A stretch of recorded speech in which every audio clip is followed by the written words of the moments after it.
The story begins with a quiet morning in the house of a 71-year-old woman named Renata, a woman who had lived her entire life believing that love meant sacrifice, believing that motherhood meant giving without asking anything in return. For years, she had lived with a heart full of hope that one day her son Max would see all that she had done for him, all the nights she had spent alone, all the sacrifices she had made silently, all the dreams she had buried, so his dreams could live. But on this morning, her life was about to change in a way she never imagined. She picked up her phone to call Max to ask about his wedding date, a moment every mother waits for, a moment she had imagined since the day she first held him in her arms. But before she could even dial, Lena, her daughter-in-law, stood in front of her with a smile that felt colder than winter and said the words that broke her heart. "We already got married yesterday. We only invited special people." Those words entered her heart like a slow-burning fire. Special people. For 3 long years, she had paid their monthly rent, bought their furniture, filled their empty refrigerator, and given them money when they could not even buy bread.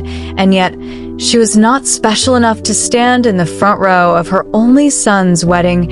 She was not special enough to be part of the happiest moment of his life. She stood there holding her phone, feeling as if her hands were carrying the weight of the world.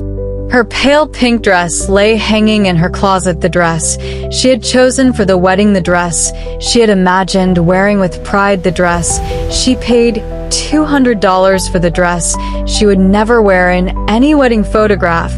She had cleaned her home expecting celebration, joy, laughter, but instead her house was filled with silence, a silence that tasted like betrayal.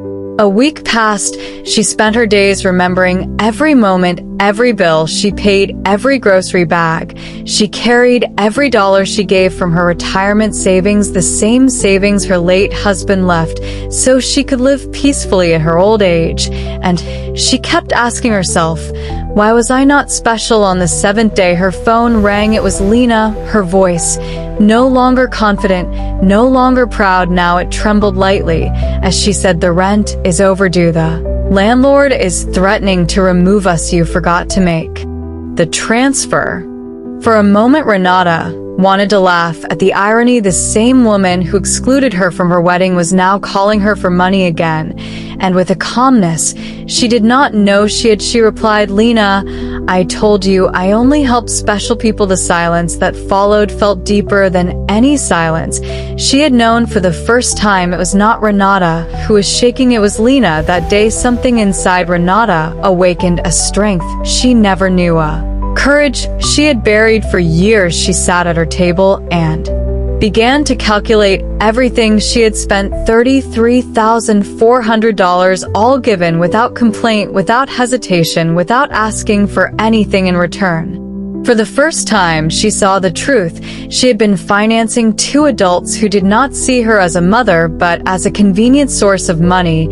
She walked to the bank, canceled the transfers, protected her accounts, and walked out feeling lighter than she had in decades. When she came home, she found 3 cars parked outside. Max, Lena, and a stranger. Without permission, they had entered her house. They were now inside, going through her documents, trying to declare her mentally unfit so they could take control of her money.